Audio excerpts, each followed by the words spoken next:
До сега се евакуирани 400 луѓе од северниот дел на островите во Белизе, потврди Лајнел Кет Келвин од Националната организација за справување со кризи.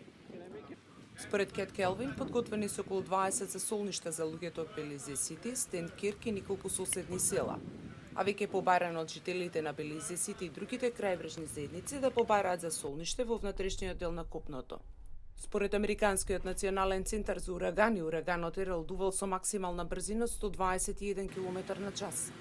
А кога се приближил до Белизе Сити, достигнал брзина од 241 км на час. Се очекува ураганот да ја намали брзината кога ќе стигне до брегот и ќе се насочи кон внатрешноста.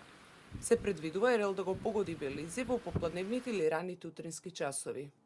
Ураганот Ерал е пети поред ураган во оваа сезона и се очекува да донесе големи дождови кои што може да предизвикаат поплави опасни по животот или изгање на земјиштето во делови на Белизе, Хондурас, Гватемала и на полуостровот Јукатан во Мексико, се вели во соопштението на Националниот центар за урагани.